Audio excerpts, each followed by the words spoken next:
Gorth 7 used to be a waypoint. Ships refueled here. Drones offloaded bulk containers and left before the dust settled. Now, nothing arrived but wind and wreckage. The outer domes sagged like tired lungs.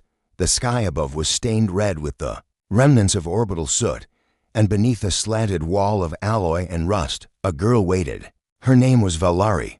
Once, it had meant something. A designation stitched in white over a security-grade tunic, reinforced at the seams. Now, it was just syllables she whispered to herself to remember that she had once belonged somewhere. She sat cross-legged, though only one leg remained. The other had been taken in a reactor spill when her outpost cracked and no rescue came. She'd used her belt to stop the bleeding and a broken panel rod to crawl out. She had lived, but barely. No one paid for the survival. No one came looking for her. No one remembered her name. This morning, she'd tied a strip of field cloth over her tunic across her chest, scrawled with ink made from crushed carbon tabs and oil. It read, "We'll cook, fix, clean, we'll stay warm. Just need a leg." It wasn't a plea. It was a declaration. She wasn't begging. She was offering a trade. But no one stopped. Not until him. He came in quiet, through the salvage mist, wearing a patched jacket and work pants held together by heat seal. Patches and frayed string. His boots were dull, coated in orange dust. He didn't stare, didn't leer, didn't laugh. He just stopped. Valari didn't look up right away. She had learned not to. Attention only brought harm. But his silence was different. It didn't wait for her to perform.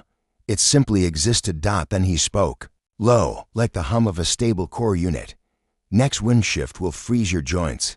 Come inside." She said nothing. He crouched slowly, pulled off his pack, and laid a coat in front of her. It was thermal-lined, worn, but whole. He didn't press it into her hands. He didn't touch her. No trade, no price. Heat, food, water, that's it. He stood and turned, took a few steps away, then paused, not to force her, but to leave. The choice. Valari stared at the coat. Her teeth chattered, though she hadn't noticed the cold until now. Every nerve in her thigh was screaming from the uneven stone beneath her. Her pride was a knife inside her chest, but she took the coat. When she pushed herself up with the makeshift crutch, an industrial rod capped with salvaged rubber, her body sagged under her own weight. She followed him, limping hard. He never looked back. The shelter was tucked under a collapsed rail platform near the edge of Sector 6. Most wouldn't find it without knowing the codes burned into the side panel. It wasn't much, one large room split between mechanics and living space. But it was warm. The air was filtered. And more importantly, it was quiet. He helped her through the hatch but didn't guide her. Didn't reach for her waist or her elbow. Just held the door. Inside, rows of cybernetic limbs hung from ceiling brackets. Tools rested in magnetic trays. A heating unit buzzed softly behind a bunk in the corner. She sat on a crate. He handed her a bowl of thick stew, not protein paste, but real food. Textured, spiced. A spoon followed. She ate in silence. He worked at the bench, adjusting a small servo clamp with steady hands. Every movement was measured. Efficient. Finally, he said, "Name's Zedwin. Used to be a field medic." She didn't look up from the bowl. "Valari." His gaze flicked toward her then. "Valari unit. Combat. Security. That name's familiar." "Site 14, she answered. "Near the reactor collapse." He nodded, said nothing more. Then, without turning around, he asked, "Allergic to any adhesives or metals?" She blinked. "Why?" He pulled a schematic onto the table and gestured toward a cybernetic socket. "Because I'm going to start building you a leg. No questions, no conditions, no explanation." She stared at him. "You don't even know me." "I know your posture," he said. "You're sitting wrong to avoid pressure on your stump. Combat dressing on the bandages. Old scar across your right hand, burn pattern. Probably reactor flare. I know you made it out when others didn't. You think that means I'm worth fixing?" He didn't look at her, didn't hesitate. "You're not broken." She didn't respond, didn't have words. He let the silence sit. That night, he took the bench. She took the cot. There were no chains, no exchanges, no glances over his shoulder. He didn't wait to see if she'd thank him. And for the first time in months, Valari fell asleep without fear. Without bracing for someone's touch, the quiet wasn't empty. It was safe. By morning, the heating panel had clicked off once, then back on. She woke slowly. The ache in her shoulders was duller now. The pain in her hip was still there, but it no longer dictated her every thought. Zedwin emerged from the side room carrying 2 cups, ceramic, chipped, water.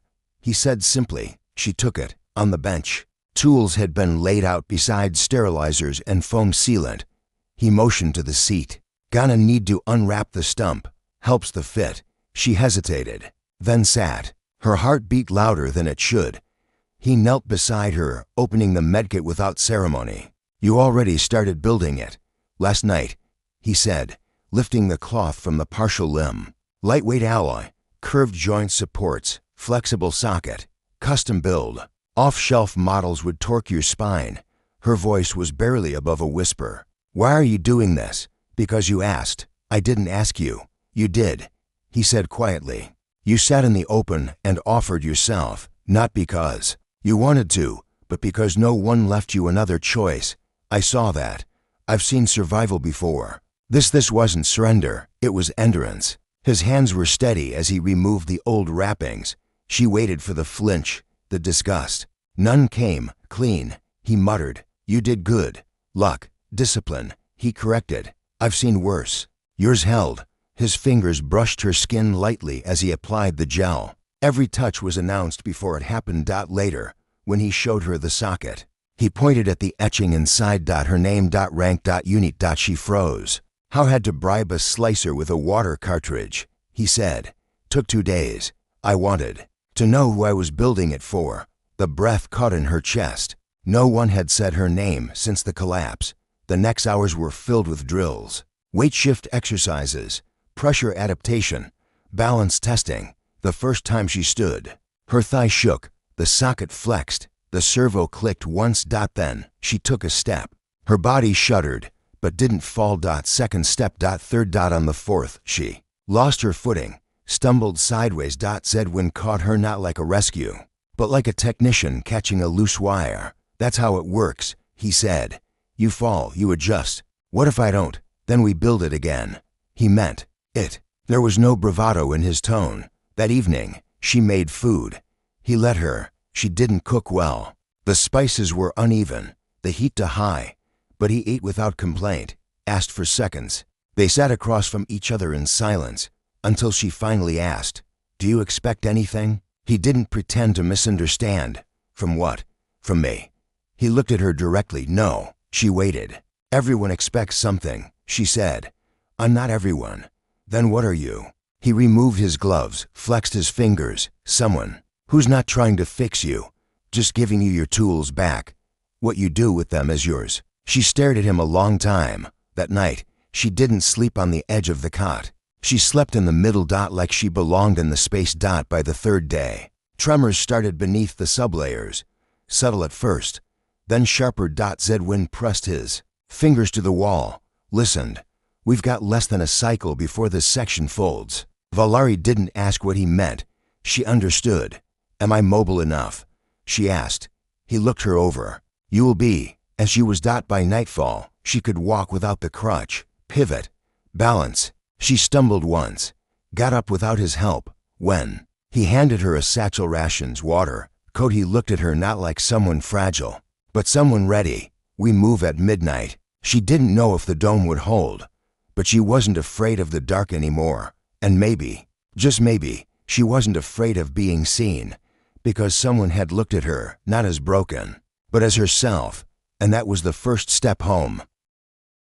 He didn't speak, not because he couldn't, but because he hadn't in 3 years. Nyland had worked the outer rings of the drift lattice since he was 17. Orbital weld technician, level 6, certified in vacuum seals, maglock braces, and structural micro-adjustments in low gravity. His voice wasn't required for any of it.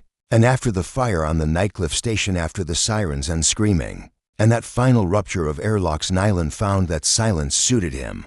He had stayed aboard the Helio Chain's refueling node, tucked in orbit around the collapsed gas giant Tenebrae 4. The station was half dead. with only one functioning energy loop and a water recycler that wheezed like it had asthma. He didn't mind. He had his tools, his suit, and his stars. They blinked above him through the station's cracked dome panel, soft, flickering things, company in their own way. And then she arrived. It was just after second sleep when Nyland noticed the air pressure anomaly, subtle, but irregular, like breath. His systems pinged, confused. There were no transports scheduled, no boarding vessels, no maintenance crafts. No one had docked here in 6 months, but the outer access shaft hissed open anyway, and she stumbled through barefoot, glowing, not brightly, just the faintest shimmer along her collarbone and wrists. Bioluminescence, soft and pale, like starlight. On water. She collapsed 2 steps in, one hand catching the edge of a broken intake panel. Her breathing was fast, shallow, frightened. Nyland stared at her. She stared back. "I need to trade," she said in a voice too elegant for this dying place. He said nothing. "I can clean, repair filters. I won't eat much. I just need food. And warmth, please." Her accent curled the words strangely. "Not from any of the core worlds." She stepped forward and the lights on her skin pulsed. Nyland's breath caught, but he didn't move. Her glow was reacting to his motion, tracking his presence. "You don't have to take me," she said quickly. "I know I'm not useful, but if you need credits, I can still offer." She reached toward her sleeve. He stopped her with a single shake of his head. Then he turned, walked down the narrow corridor. She didn't follow at first, but when he paused and looked back, when he held out a ration bar in silence, she came. Her name was Otta. She said it once and only once. As they sat on opposite sides of the dimmed mess table, she ate slowly, cautiously, like she hadn't tasted real food in days. Her skin still glowed, not with urgency now, but something else. Comfort, maybe relief. Nyland handed her a thermal wrap and gestured toward the auxiliary bunk. It hadn't been used in months. Dust clung to the corners. "Why?" she asked softly, already curling inside the warmth. "Why help me?" He didn't answer. She didn't push. In the following days, Otta explored the station. She didn't ask questions. She didn't pry. She moved with grace, careful not to touch anything uninvited. But her glow fascinated Nyland. He found himself watching her when she passed, the way her light flickered at certain frequencies like it was singing to itself. He resumed his work, replacing degraded welds along the inner corridors, refitting heat seals, recalibrating oxygen buffers. Otta followed. At first, she said nothing. Then, slowly, she began to help. Holding wires, offering spanners, pointing out hairline cracks his scanner had missed. She was a fast learner, and quiet, too. They matched. "You were a singer," he wrote on the old tablet one evening, sliding it toward her. She blinked. Then smiled. "Yes," she said, "in the Arari vaults, before they burned." He didn't ask what that meant. She explained anyway. "Our voices used to move systems, not metaphorically, literally. Harmonic sequence manipulation, gravitational sway, communication across light years." Her fingers traced a glowing shape. On the table, a spiral. But when the vaults were breached, most of us went mute. The shockwave, too much resonance. It ruptured our cores. She looked up at him, eyes the color of dusk. "I survived because I was the quietest, the weakest." He looked down at the tablet. Typed, "You're not weak." Her glow flickered. "You haven't heard me sing." He typed again, "You're here, you're fixing things. That's enough." She reached across the table, not to touch him but to take the stylus and write something herself. "Why don't you speak?" Nyland paused. Then took the stylus back. "Welding deck explosion. 3 years ago, everyone screamed. Couldn't stop hearing it. So I stopped answering it." Otta nodded. "That's fair." Then she leaned back and whispered, "You're the first person I've met who doesn't want my light." He glanced at her glow, still soft, still pulsing. Typed slowly, "I like it, but I don't need it." She didn't say anything for a long time. Then, "That's the nicest thing anyone's ever said to me." The station groaned more loudly every night now. Something in the lower brackets was collapsing. Pressure loss in the outer coil bay. Nyland didn't have the right parts to fix it, but he welded where he could, sealed what he could. Ada helped him carry materials. Sometimes she hummed under her breath a sound so low it was almost a vibration. In the air. Nil and found it soothing. At one point, he found her standing in the storage bay, hands pressed to the window. Her glow brightened slightly. "You ever miss it?" she asked. "The stars, I mean, not through metal. Really being out there."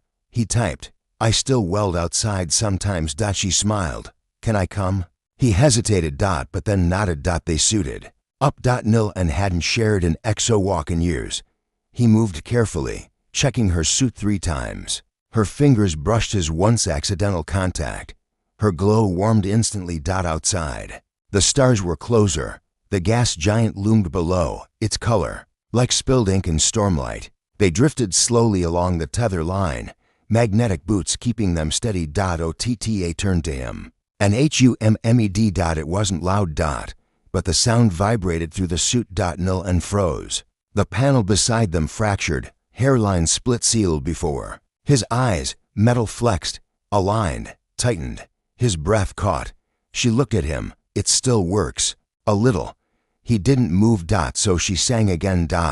And the stars pulsed. They returned inside hours later. She didn't ask if he was afraid. He didn't ask what it meant. But something between them had shifted. He typed, "That's how you survived, isn't it? You sang to keep the station from falling apart." She nodded. "The light follows intent." She whispered, "Mine wanted to live." It responded.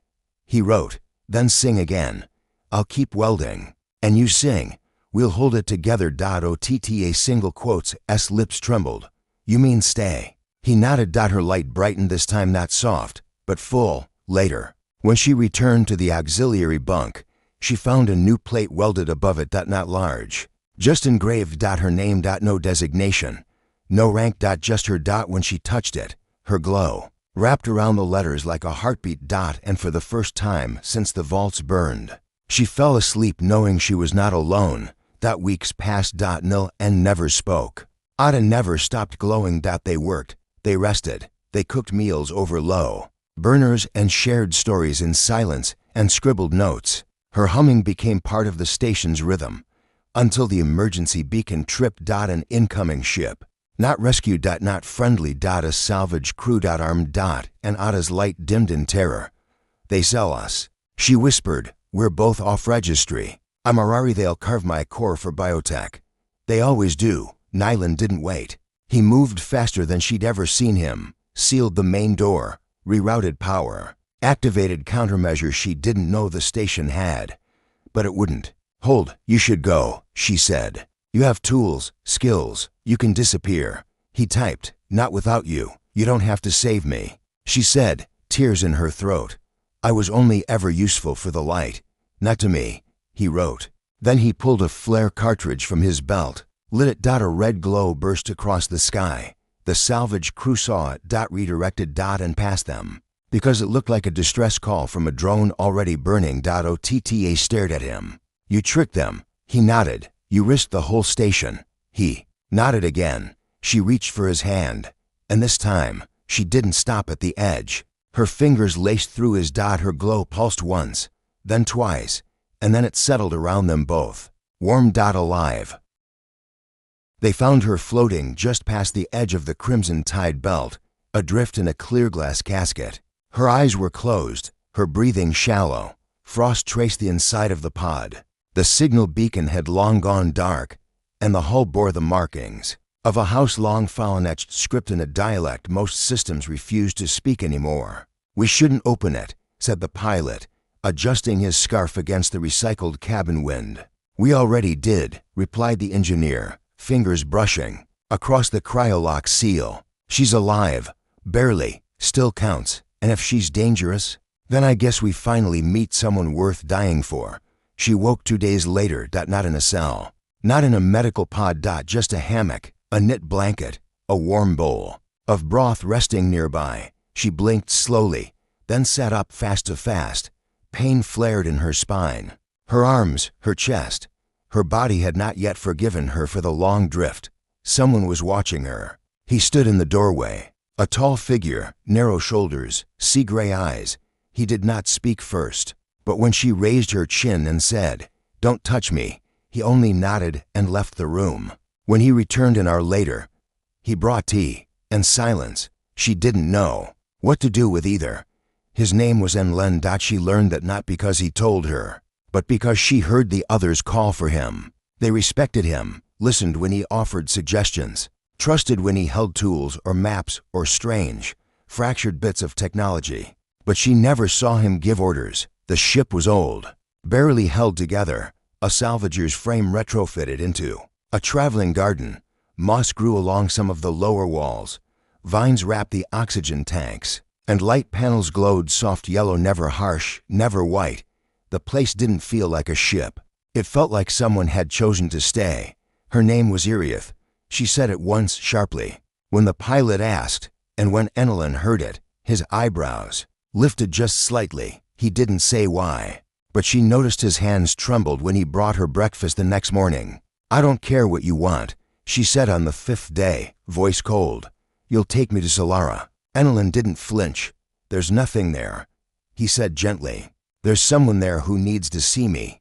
You're being hunted. I was cursed." "What kind of curse?" She looked away. "The kind that sings your name to the void every time you try to rest." Silence. He nodded slowly. "Then we won't let you sleep until you're ready." She hated how patient he was. How he didn't demand her story. Didn't ask about the scars on her back or the old welding marks along her ribcage. Didn't comment on the way her eyes glowed in low light, or how sometimes she whispered in dead languages. During sleep. Most people tried to own her light, or feared it. He only offered coffee and another blanket. It made her angry, and then it made her ache. "What house?" he asked one day, while she stood on the outer deck, watching meteors cut the stars. She didn't look at him. "There's no house anymore." "Doesn't mean there wasn't." She glanced sideways. "House of S." His mouth twitched. She narrowed her eyes. "You know it. I know the stories." "Tell one, then." He shrugged. "The night wind lords, the ones who sang gravity, still made tides from breath." Iriath snorted. "My mother hated that one." "Why?" "Because it made us sound gentle." He looked at her, really looked. "You are gentle." Her laugh was bitter.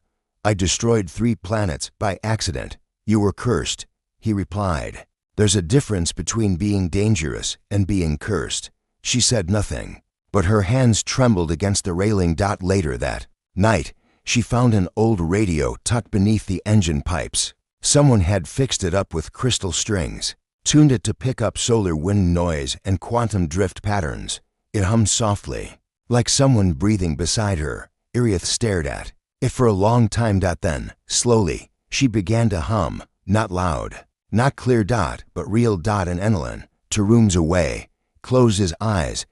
He recognized the sound, and it hurt beautifully. There was a reason he knew her house. Long ago, in a war nobody remembered now, he had been left behind on a black ice moon, wounded, half dead, crushed under the collapse of a command ship's wing. No comms, no fire, no warmth. And a girl with starlight hands had come down from the clouds. She didn't speak, just touched his shoulder, sang once. And everything around them froze in place except for him. The heat returned. His lungs unclenched. And her light flickered once before she vanished again. That had been 15 years ago. He never forgot her face. And now, somehow, she was real again. "Stop looking at me like that," she snapped one morning as she patched a filter joint. "Like what?" "Like I'm someone you knew before." He paused. Then said, "You are." She froze. "Black ice moon. You saved me. You don't remember, do you?" She stared. "I've saved a lot of broken men." "You weren't saving me," he said softly. "You were singing to the snow. I just happened to be in the way." Her hands slowly lowered. "That was you." He nodded. Double quotes. "I thought you died. I thought you were a dream." She closed her eyes. And then she began to cry. They kissed for the first time in the greenhouse. Iriath had been tending a moss bed, trying to coax new life from old spores. Her gloves were covered in green. Her braid had come loose. Enelin stepped close, said her name once, and her light pulsed outward like a wave. "Don't," she whispered. "I'm cursed. If you love me, you'll disappear. Like the others. I'm still here," he said. "And you don't scare me. You saved me once. Let me save you now." I don't need saving. Then let me walk with you. And when he kissed her, soft and slow, her curse didn't react. The ship didn't shake. No systems failed. The stars held their breath. It was the first sign she might be free. But curses are jealous things. And someone was listening. A transmission caught the edge of the signal band, not meant for them, just a fragment. But Enelin heard it. House of S remnant identified. Lockdown protocols authorized. Reward active. Iriath heard it too. She went cold. They found me. Then we leave. You don't understand. No, he said. You don't. She turned to him. And he said, I choose you, not because you're powerful, not because you glow, not because you saved me. I choose you because you stare at broken things and try to make them grow. The ship had one jump left in it. They used it to reach the boundary stretch, the space between mapped systems and myth. Iriath had heard of a place there, an asteroid where cursed blood could burn clean. A forge moon. They arrived shaking, fuel tanks empty, weapons cold. But the forge lit for her. Only her. Enelin waited at the edge. She turned back to him. If I walk in, I may not come out. He nodded. But if I don't, I'll always be dangerous. He held her gaze. You've never been dangerous to me. She stepped into the light, and the curse broke, not with a scream, not with fire, but with silence. And for the first time in her life, Iriath was not followed by echoes. She returned an hour later, eyes glowing, scars faded, no more whisper song on her breath. She looked at Enlil. And he stepped forward. Kissed her again. And this time, the light inside her didn't burn. It sang. The desert didn't sing anymore. Not since the day the sky fractured and the rain stopped falling. Now, it only whispered dry, broken sounds that rattled through the sun-baked bones of old cities and echoed through the sandstone canyons like forgotten prayers. Jalyn had been walking for 6 days. She'd counted every sunrise. 6, and none of them forgiving. Her boots were torn at the seams. Her water pouch was almost dry. Her rifle had long since stopped working. She carried it anyway, a relic now. Like everything else she owned, her scarf clung to her face, streaked with dust, and her skin was cracked where the old burn scars never healed right. She didn't know what she was searching for. Only that the dream had been clear. Go east. Go alone. Follow the storm's silence. So she did. On the 7th night, she found the tower. Or maybe it found her. It rose from the sand like a broken tooth, ancient and half-sunken, wires trailing like dried vines, metal twisted by time and heat. No signal, no beacon, no lights. But it wasn't empty. She could feel it. Someone was inside, and they were waiting. His name was Tenrys. He didn't speak much. The first time she saw him, he was standing at the edge of the tower's interior, where half the wall had crumbled into a wind basin. He didn't look at her, just said, "You'll need to cover that burn before the winds shift." Jellen stared at him. "How do you know I'm not here to kill you?" He shrugged. "You'd be walking faster. Maybe I'm a bad assassin. Then you'd be dead already." She smirked despite herself. Fair. Tenrys was strange, not like the others she'd known. He moved slowly, deliberately, every action careful, quiet, like he was part of the ruins, not just hiding inside them. That he made tea with herbs she didn't recognize, laid out blankets on warm stone floors, hummed tunelessly while working on scrap tech with bare, scarred fingers. And every time she asked what this place used to be, he changed the subject. "What do you call this tower?" She asked one afternoon. "Home. That's not a name. It is for me." At night, the silence deepened. Outside, the wind howled across the dunes. But inside, it was still. To still, like the tower was holding its breath. She noticed it the third night, how sometimes the lights would flicker even when there was no power source, how the temperature would shift when she got too close to certain walls, and how, occasionally, she'd hear something like music, except it wasn't coming from any speaker. It was coming from the stone itself. "You feel it, don't you?" Tenrys asked quietly. She nodded. "What is this place really?" He exhaled. "Once, long ago, this tower was a listening station, built to capture frequencies that didn't come from stars. And now it remembers. On the 5th night, she woke screaming. Her hands glowed faintly. pale light crackling along her palms, just like in the dream. Tenris was already beside her. Kneeling. Don't fight it, he said. What is it? You've heard the silence too long. Now it's speaking back. Is it going to kill me? Maybe. But not tonight. She laughed, breathless. You're not very comforting. You didn't come here for comfort. Then what did I come here for? He looked at her for a long moment. Then said, Me. He told her the truth the next day. About the storm. About what was buried beneath the sand. They say the planet cracked once, he said. Not because of war, not because of time, but because a single voice got too loud. A voice not human, not alien, something older, something still dreaming. When it screamed, the world broke. Jelen touched her fingers to the stone wall beside them. And now, it's still screaming. We just stopped hearing it. So that's why the silence hurts, yes. That night, they kissed. Not like a revelation, not like fate, but like two people who were tired of surviving alone. Her hands shook as they touched his face. His breath caught when she leaned into him. The tower did not protest. Afterward, she asked, How long have you been here? Years, he said. Waiting, guarding. From what? He didn't answer right away. Then, from myself. The storm came 3 nights later.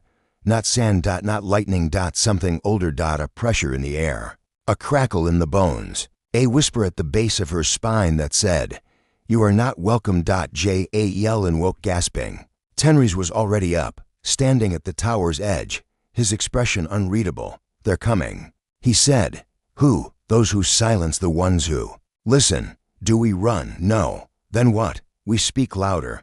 They had no weapons. Only the tower. Only themselves. But Tenris had been building something. A transmitter. He said, Something that could turn silence into song. If we finish this, he said, it'll burn the storm from the inside. And if we don't, then we die singing. She touched his hand. Then let's make it loud. They worked all night. Connected old power coils with vines of wire. Fused tone to metal. Rerouted energy from the tower's buried heart. And when the storm crested the canyon wall, black clouds spinning like hands. Reaching, they stood together on the roof. Hand in hand. The wind tore at them. The ground shook. The transmitter pulsed. This isn't going to be enough, she shouted over the noise. Yes, he replied.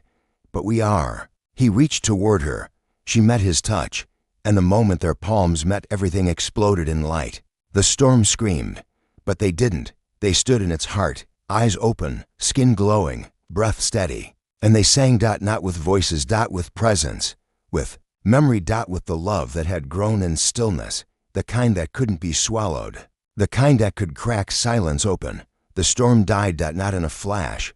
Not in a blast. But in a breath. And when the wind faded, the sky above the tower was clear. For the first time in decades, the stars could be seen. Jelen leaned against Tenris, her body shaking. Did we win? She asked. He smiled.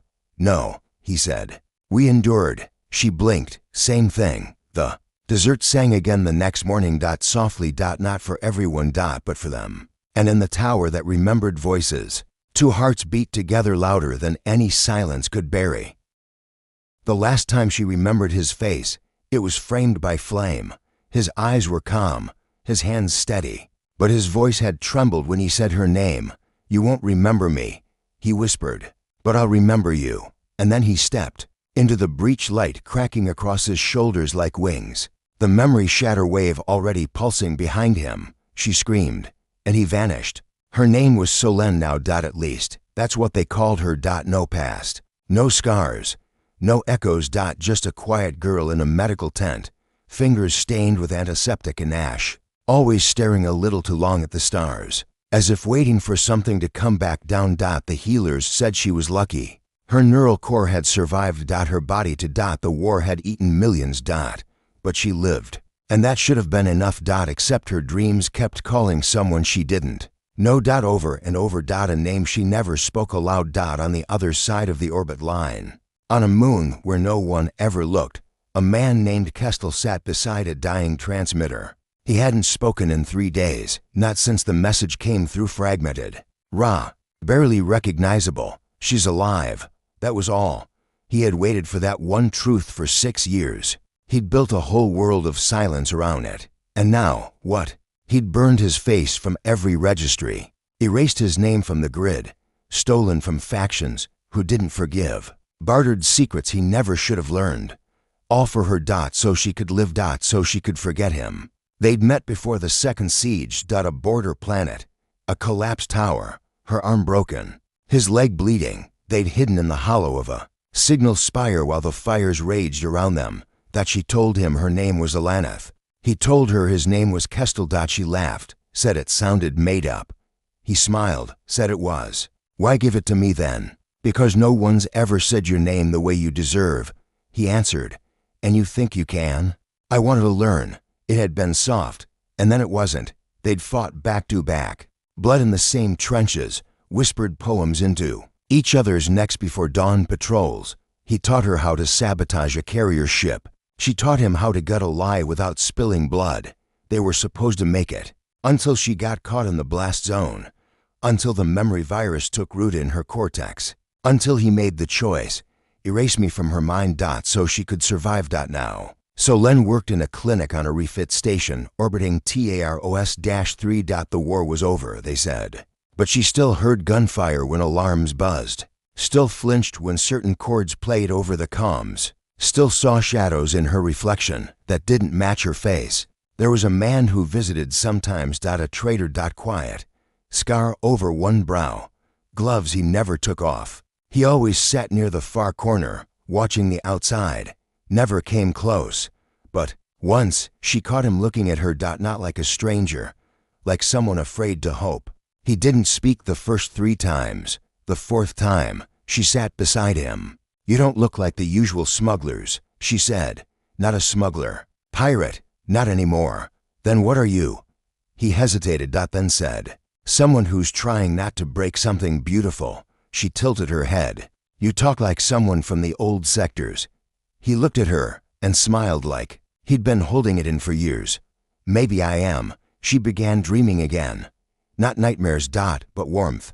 A voice whispering her name like it was sacred. Hands brushing her jaw with reverence.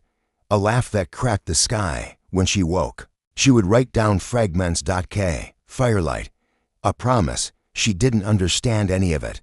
Until the day the airlocks failed and the station trembled. Systems went down. Alarms screamed. And Kestel, no longer hiding, dragged her through collapsing halls, shielding her with his body, calling out directions only an ex-soldier would know. They made it to the lower dome just before the reactor sealed. She was shaking. And then she said it. Kestel. His eyes widened. What did you say? I don't know. She blinked. That name. It just came. He swallowed and then whispered, that's me. Why do I know your name?